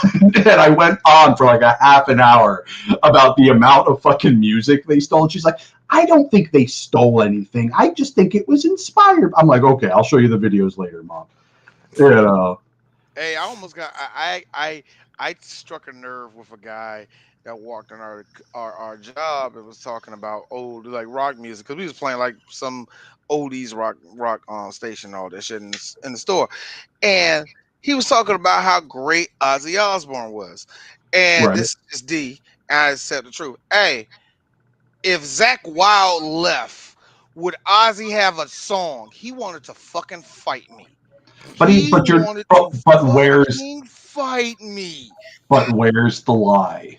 I love Ozzy Osbourne. Yes, his voice is. Ozzy is great, but he has never been as good as his guitarists. Never. Ever, not once. And Zach Wilde is a fucking monster. Right. So, whether it was Tony Iommi or Randy Rhoads or Zach Wilde, he was always as good as his guitarist. Always. When he doesn't have a good guitarist to back him, his songs are awful. Yeah. Bro, anyway, but even on top of that, like, this is the most wildest shit ever. I like wild shit. It took him 6 days to film that rape scene. I'm sorry. I'm sorry. Fucking which one? The one with the maid. The maid. Oh my god! 6 fucking days. Why would it take 6 days to do that? That should be 1 day. That should just be 1 day. 2 hours max. And I hate to be that person. Just make it a long day. Make it a long day. Make sure it's 1980s. Nobody went home with that woman. No, nobody made sure she was all right. Did she have something to drink? Did she want to talk about it? You knew she got nothing. She had some Shelley Long level PTSD after that shit. I'm pretty sure, man. Like, man, like I tell you, I give it up to any woman that does an intense rape scene like that. Some of them, okay, they can do it, and you can tell that it don't affect them because they're an actor. You know what I mean? That's what you know what I'm saying? I had to feel rape.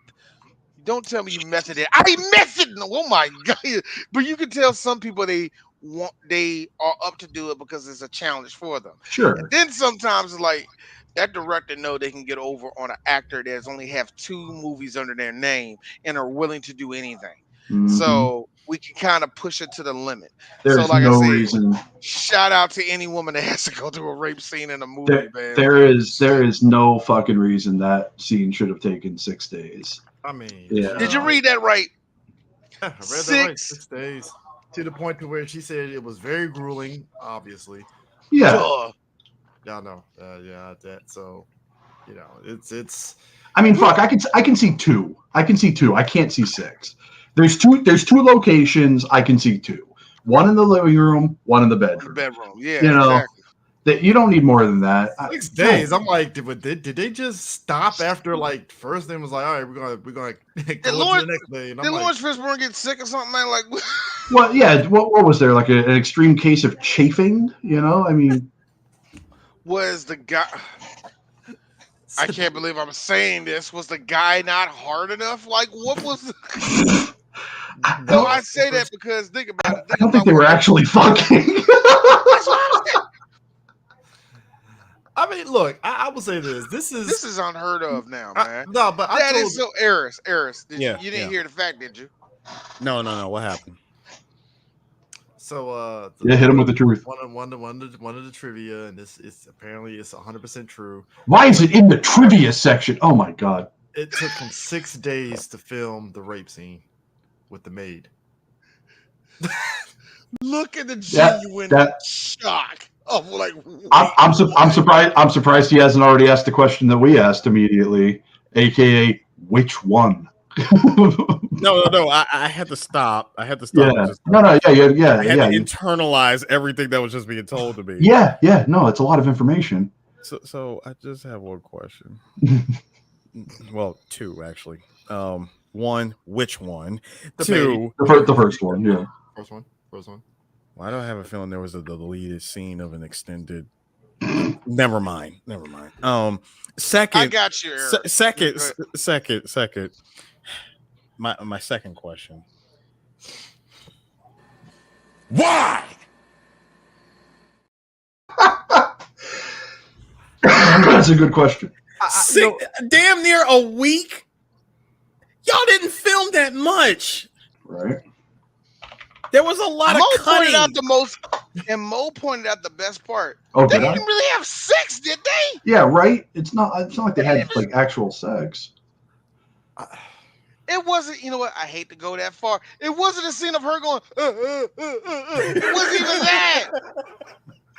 I thought that was gonna happen when they tied the bandana around her mouth. I was ready for that too. I was ready for like, god damn, 1980s acting like it's a 1970s. I was ready for that. No, we didn't mention this earlier. This, like, I had to really think back. I had to think back to this because it's like, when you think back to like movies and how they portray rape, right? Like nowadays they show rape, it's like off camera and you don't see highly shit. Implied. It's highly implied, and that's it. Which in and of itself is enough to. That's all you really need, right? But it just felt like the 80s, and I would even say part of the 90s. They were like, "No, you're going to get this rape scene, and we're going to do this." And I'm like, "Okay." Which I had to, which just led me to ask this question also. Well, not really a question. It was something I just wanted to point out to all y'all. Did y'all notice that this movie is a very quick sit? Yeah, it is. Yeah, no, I'm not gonna lie. I found this movie to be utterly enjoyable. Like, It was so much more fun than I even expected it to be. You know, rape scenes aside. Again, Mo, make it fun. You make it fun. You make it funny. You have rape down twice. Yeah, it took them 6 days. 6 days, though. Well, because you look at the first movie, like we had talked about before, it's very dark, it's very intense, it's very brutal, you know. And this one, there's just so much goofiness going on, like, which is why I was saying before that I feel like this is like the ultimate sequel. Like, it's really like they didn't have to do any real work. They basically took the plot line of the first movie and just did it again, and then they did it 3 more times. Wait, Mo. And they made it less serious and added some goofy shit to it, and it's fucking great. It's so much fun. So, Mo, what you're trying to tell me is? Oh, what am I? Yes. What you're trying to tell me is they John Hammond this shit. They John Hammond. Yeah. Yes. Man, yo, Chuck got paid.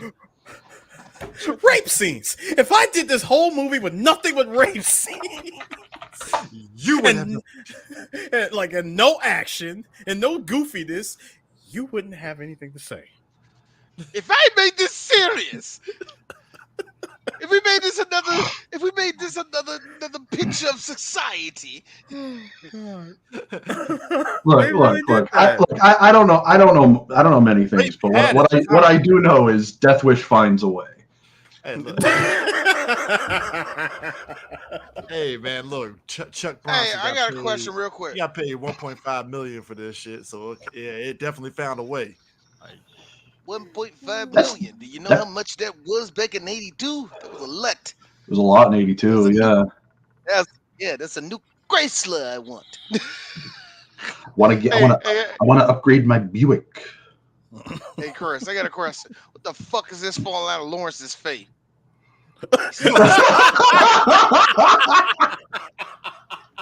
Eyeball, I guess. First off, is that his tongue? First off, I don't care. Or is that no? But Hold on. second of all, is that gum like mixed in with blood? Because he was chewing gum.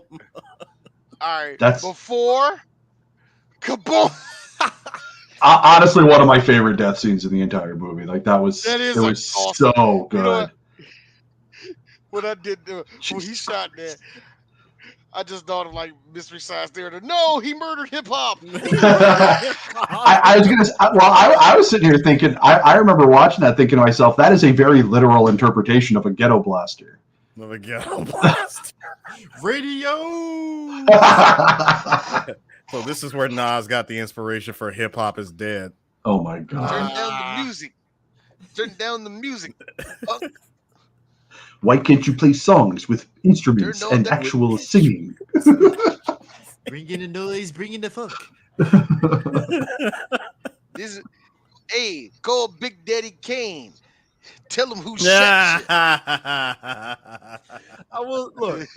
Like I would throw a tomato at you, D, but I actually like that one. As Will said, though, it is like I said, the movie's entertaining, but I feel it reached the apex. I hate the Fat Boys.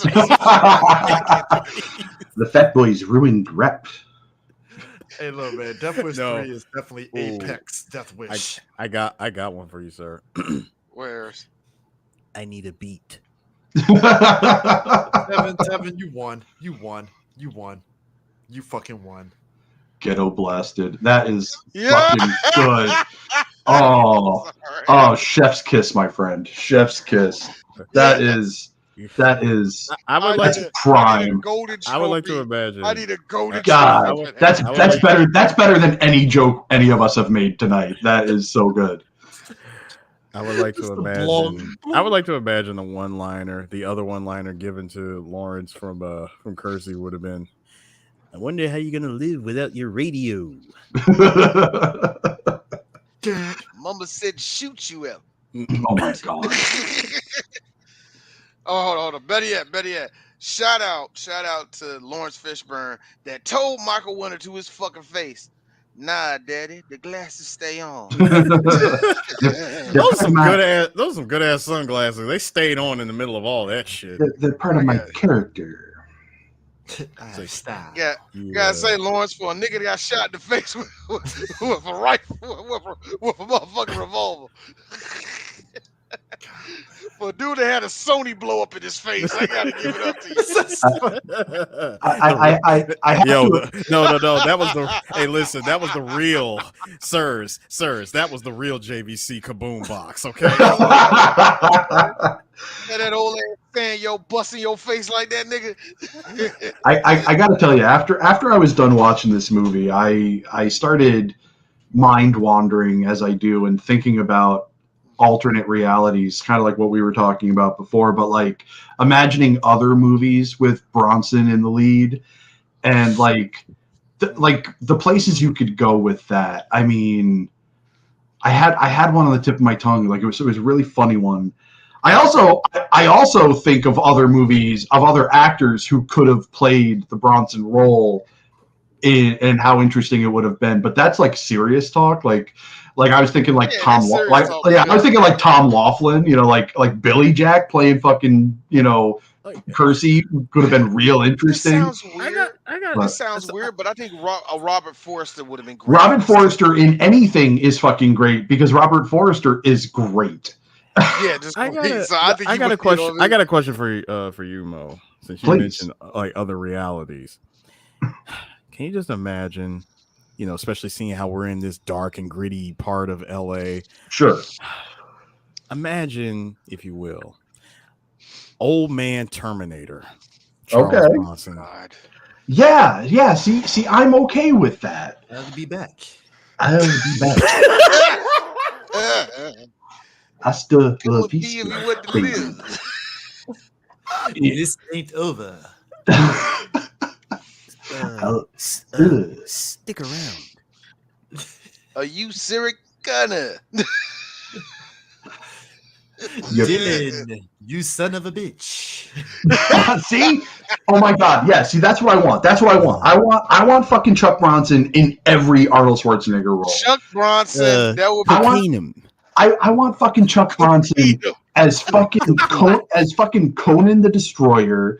Are you fucking kidding me? Oh. To crush your enemies and hear the lamentation of the women. Rum. No, What is rum. what is Give best me the in life? power to crush my enemies. Get to the chopper. If you don't listen, It's- if you don't Get listen, to the- then So- hell with you. so what you're telling me is you cooked up a story and dropped the 6 of us in the meat grinder. I eat Marines for breakfast. I eat Green Berets for breakfast. You are Oh my god. What the fuck did I do wrong? Actually, last Come minute on! Come on! Come Come on. on! Come on. Come on, Kill get me. me. Kill me. Do it. Do it now. Kill me. Get your ass to Mars. Get your ass to Mars.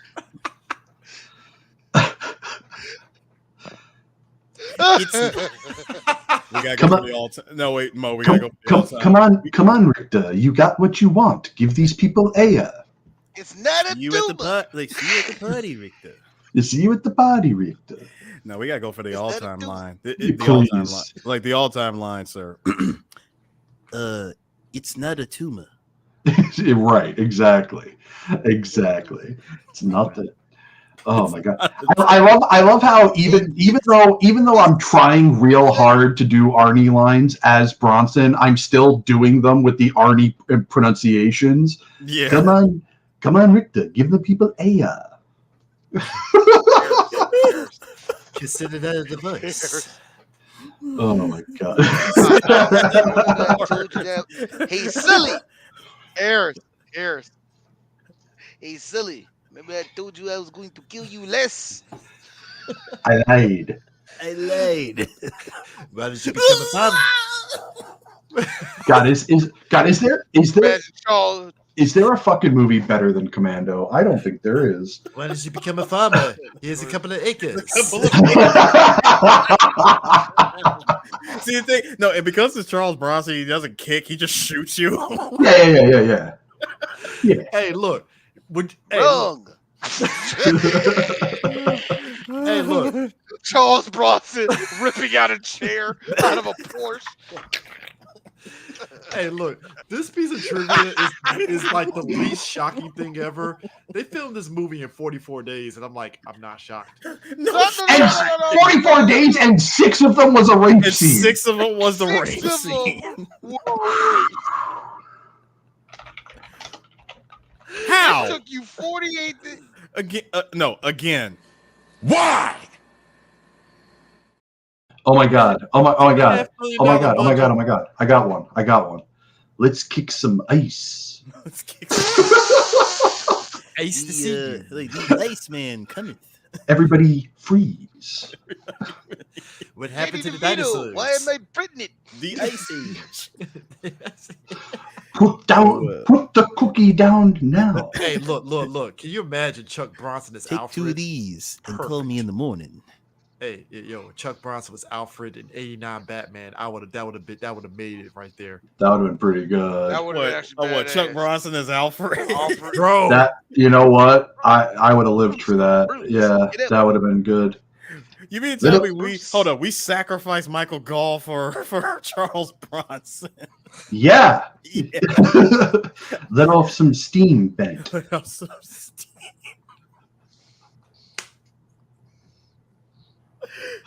Here, hold this.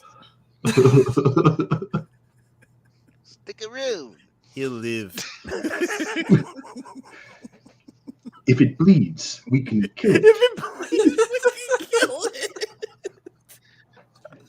I see you. I'm You not want into to put the knife in me, don't you? You want to put the knife in me, don't you? Come on, bit it. I'm not into politics, but I'm into Sir? survival. Sirs, please. Excuse me, miss. Please don't disturb my friend. He's dead tired. You've been erased. You've been erased. You've been erased. Oh my god.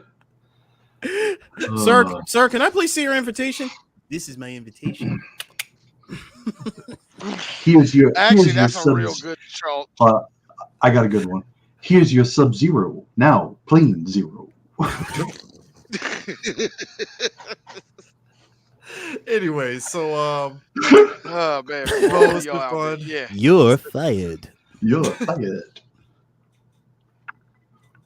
Good heavens. It's been great Oh, having you, man. bro. I feel this is. I feel we need you for Death Wish 3, man. That's to be the one that's gonna have us like in tears because I will fucking come back for Death Death Wish Wish 3. 3 is apex Death It Wish is. for me, man. Like Yeah, 4 and yeah. 5. That 3 is like 3 is peak. 3 is the Let's shit. put it this way. When Now, you I ask will most people tell how many Death Wish movies there are, most people are going to say, there's like 3, right? You know, most Yeah. people forget that 4 and 5 even Yeah. exist. You know, so yeah, no, Danny Trejo. Because you can't top 3. You really can't. you can't. the It's fourth one. it's I over will the top. give the fourth one this. The fourth one has some of the best kills you will ever see. Oh, with the champagne bottle and Danny Trejo's like, hey, what's this bottle? No, the fake, the heiress. There have been plenty of mannequins and dolls in movies, but to see mannequin Danny Trejo is one of the greatest things ever. Oh my god. Have you guys seen that thing that's floating around the internet? It's the My Little Danny. Like it's Stop it. Yeah. Stop it. Yeah. Like seriously, look it up. It's amazing. I don't think it's a real thing. I think it was like a custom job that somebody made, but Well, like that has to be a custom job. Oh, it's absolutely. Yeah. amazing. Wow. I need someone to Wow. present that to Danny Trejo. I believe he has one. Yeah. And if anybody would find that shit hilarious, it's Danny Trejo. That dude's got an amazing sense of humor. There is so many celeb stuff. Look, I will. I just thought of something. Oh. Oh God! I'm sorry. What? I'm sorry. I had to go back to the Is alternate. it another? I had to go back to the alternate reality. Oh no, we need to hear this. Yes. Okay. Again, we have to sacrifice this guy, but this shit is too damn funny for me. I do not believe that we are alike at all, Mr. White. Holy shit. Oh man, that made me lightheaded. I hate you so much. I'm still recovering off of you're erased. Okay. I can't. I really tried to picture. I'm like, okay, Paul Kersey being super serious as Gustavo Fring. Look, all I'm He saying was- is, I can picture Vanessa Williams and Chuck Bronson in Eraser with a fucking gun. Your partner showed up. He was high. He's high often. You can never work with a junkie. See, the more I say it, the more you can't unsee it. Go home, Eris. Hey, look, Sending man, it's you already home, enough. sir. It's already enough that like MagFest has turned Danny DeVito into a shrine, and he ain't even fucking dead. And I'm like, God damn it, man. No, I love her. Yeah, but if anybody deserves a living shrine, it's Danny DeVito. So, you know. So anyway, I started like blasting. we said, Mo, you have a living shrine here on 3 Black Yes. I mean, look, he has. One of my You see favorite what's behind him. You Dead know the serious, vibes. you really are. What? Blessed up. That's what I just said to but Mo. for real. Bless up. So anybody else that wants to know, anybody's going to notice there will be no live shows after this for a while. I mean, just for our little summer break. Y'all see us in the beginning of August, though. Y'all will see us in the beginning of August. And just to let y'all know what we'll be doing, much like the beginning of this year, we're going back to Metal Gear. That's the next time you hear us will be Metal Gear 2. So this time we're going to the big shell. The big shell. Or the tanker first. We go to The tanker, tanker? then big shell. Yeah. Let's do that then. Yeah, the tanker then the big shell. That makes more sense to me. It's me, Liquid Acid. Snake. I kept you waiting, huh? Just a bad Charles Bronson does that flip off the bridge, Lance. Nah, Chuck Bronson would have been solidest. That would be CG Chuck Norris. No, my favorite line in the whole game, Chris. It's me, Solid Snake. No, that is not him. Stop impersonating him. Good Lord. Rose, why are you breaking up? Metal Gear Solid 2, just to preface it, Metal Gear Solid 2 as a video game is very good. As a game, it's very good. Some of the graphics are still hold up very good. The plot takes a shit. Can I make a confession here? Go right ahead. I feel like y'all are gonna hate me for this. I have never finished a Metal Gear Solid game. Really? Not one. Not one. I tried so hard to play Metal Gear Solid, that first one back in the day, like 6 times, and it just would not click with me. I just couldn't do it. Yeah. It's kind of funny that you say it. I tried playing Metal Gear 2 and 3. Boy, man, the controls. I don't know how I was an ace at this game.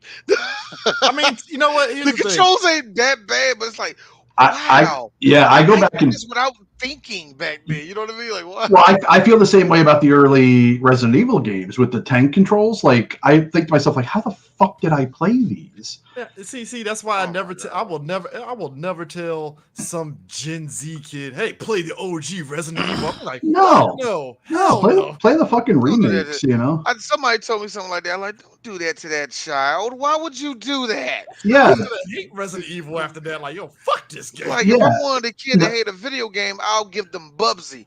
Bad news. Dumb Gen Zers actually fucks with them dumbass games like that. No.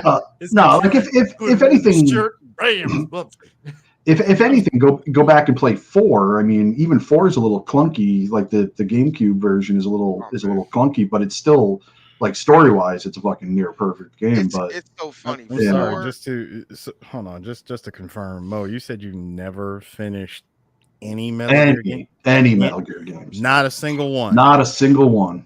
Okay, watch your back. I deserve that. It's not a threat. It's not a threat. Yeah. It's not a threat. It's a promise. It's not a threat. It's not a threat or a promise. It's just more of watch your back. Just putting it out there. It's a statement. It's just a statement. Statement. Just putting it out there. Hey, look. All I'm saying is, I am not imposing danger. I am just saying. Hey, look. It's like this. I think people would get more of a kick out of just sitting back and just, drinking, and just watching the 2.5-hour YouTube videos of Metal Gear Solid 2, and you're good to go. Yeah, right. And what I heard from a fan, and I thought it was one of the coolest things I heard. Somebody said, I listened to y'all since the beginning of y'all shit, and y'all doing Metal Gear reminds me when y'all did Dragon Ball. Oh my God, y'all know everything about that fucking game. Hey, look, I was like this. I was like, here's the sick part. When we get to 4, you're going to hate us because we're going to turn into total fans, and we're going to be jacking off and screaming at Hideo Kojima at the same time. We hate and love 4. You're gonna be sitting there like, Vegeta. Hey, look, Mo, my girlfriend literally, after she got out of our Power Rangers 30th anniversary panel, she looked at me and was like, I know more about Power Rangers than I need to fucking know. Right? I did not know this. You knew. I was like, look, I'm a fan. What do you want? Like what do you want from me? Look. Yeah, I mean, don't get me wrong. There is definitely stuff out there that I can, definitely talk way too fucking long on. You want to sit me down and talk about classic wrestling? I will talk your ass off on classic wrestling for a very long time. Period. Me and my wife will sit and talk classic wrestling, all types of wrestlings. Period, like that. We would do the same thing like that. And just to fucking show how much I love you guys, I am missing AEW Dynamite right now. Okay, that's all I'm saying. This is not the hater in me talking. Keith Lee ain't gonna be doing shit. I don't know why you. I mean, I hate what Keith's going on over there, man. Yeah, they don't know what to do with him. They don't know what to do with him. No, you're 100% right. Hey, Chris, and we talked about it on a Working Time Sports Show. irony, huh? Good Lord, I hate how look. Also, what the fuck, man? Like he let himself go natural. He looked good. I thought he was pulling off the gray fucking great. He looked fantastic. And then he comes back this last week and he's fucking dyed his hair again. I'm like, come on, man. Everybody knows you got gray hair now. Just fucking embrace it. My theory is that Tony Khan told him to fucking dye his hair, because I noticed that everybody who's got gray hair has dyed their hair recently. I also noticed that too. You ain't lying. Yeah. There was like I've been telling that to everybody. I hate to go on this little tangent real quick. I told it to everybody. Tony Khan is going to turn to Vince McMahon in some type of weird way. We're going to find out his little isms that he don't like as we go. Okay. Right. Exactly. Like Vince doesn't like people who sneeze in front of him. You know, Tony Khan don't like gray hair. You know. Oh, look. Here's the funny thing. They both hate poor people. That's the common bond. I mean, that's the common. You're not wrong. Boy, if you are poor and you touch Tony Khan, he go, ah! But my GDP is going down. My Coke. Oh my God. He would say that part. Anyway, but like I said, Mo, I'm glad you was on this one. Yeah, of course. Like I said, everybody, we will be taking our little summer break, but it's not really a break because these two over here will be at San Diego Comic-Con. Ooh. Yeah. And now with this upcoming probably actor strike, it's going to be about the comics, and I am, for one, am happy about that shit. I am all for the networking opportunities, the parties. I am all for. Just hanging out in the dealer's room. Oh, D is all for the acid tub that is cheap ass motherfuckers that really, really wanted it to be an MCU premiere over there that ain't going. That's going to be. I am going to be swimming in that tub. You mean I gotta read comics now? No. I want all of the smoke. Like, what's with this paper media? Hold on. You mean I have to read words? We're still reading. Those are the same motherfuckers who don't watch foreign films, or they watch anime with the fucking dubs. Yeah, the dub argument. It's like this. I will reading in current year. I will give it up to anime fans and DC comic fans. Because if you tell a DC fan that they got to read a comic, they go this. Which one? Marvel fan. Shit, I don't like it that much. Yes, you know your side. It's like if there's 10 of you, if there's 10 of you and they were told y'all got to get a comic, 4 of you are going, ooh, the other 6. Do we gotta? Right. Well, I mean, the only way you get the other 6 in there. Well, who's writing it? Hickman? Well, no, don't do that to your side. Do this. Y'all got a miniseries about it? Like, hey man, is there a YouTube? Has Comics Explained done a video about it? Look, see, I ain't do that to you. I was about to say, I was like, look. I'm gonna full on admit that a lot of what I know about comic books I learned from Comics Explained. So I ain't even there's 50 years of backstory shit to fuck. I mean, if not more, of stuff to read about. I don't got time for all of that. Hey Mo, I just made the stupidest mistake that most dudes in their late 30s do. I opened up the door and Games Workshop said, "Come here, young man. This is called Warhammer." Oh no! Look, here's me. Where'd the door go? It's gone. It's gone. You're stuck here now. Oh my God. Yeah, that's you know the Bibles of information that this damn thing has. Yeah, I got friends who play that shit. I can't. That's too much, man. That's too much. Mo. I used to go to shops that I'd watch people play. I'd usually only stick around for about a half an hour because I ain't got that kind of fucking time. Fuck, man. Now I'm not going to play the tabletop, but I'll tell you this much: I'm fascinated by this lore. The lore is amazing. Yeah. Got me by the balls, my nigga. I can't leave. Yeah. Anyway, but after San Diego Comic-Con, very end of this month, we'll be at Otakon over here in DC. And like I said, in the beginning of August, you'll probably more likely be hearing from us again. Also, Working Title Sports Show will be really, really ramping up, I guess, at the end of August. And hopefully, D will stop driving around. We can get motherfucking Bam really rolling because there's a lot of B movies I want us to go through, man. Especially with especially Eris because he decided to, you know, say, fuck it, let's do any, let's do all this shit. Especially, but actually, hold on. No, wait, which one in There's particular? sir. When I said we were going to Carpin, we're going to Dirt, nigga. So you already know what I mean. I want us to do the thing. I want us to do God, what's the other one we were supposed to do? The older one, the older movie, man. Christine? No, we already did Christine, No, man. not Christine. Sorry. Yeah. The Fog. The The Fog. Fog. Yes, we were supposed to do the Fog. Yeah, Yeah. I want us to actually, like I said, we do all the movies. Chris, I need to still want see. us to do. I need more. I need more. Black skeleton pirate groping and like Adrian Barbeau's tits. Okay. Well, I mean, I need Adrian Barbeau getting groped and her husband at the time through the viewfinder. Yeah. Nice. do it some more. Every movie Adrian was in. Yeah, get a little bit closer. But Chris, look at me. Do my move, sir. We're doing the big hit. Why? Because your boy is in it. We're getting rid of all the Mark Wahlberg movies that I don't want to fucking do. So that might mean we might be doing Four Brothers.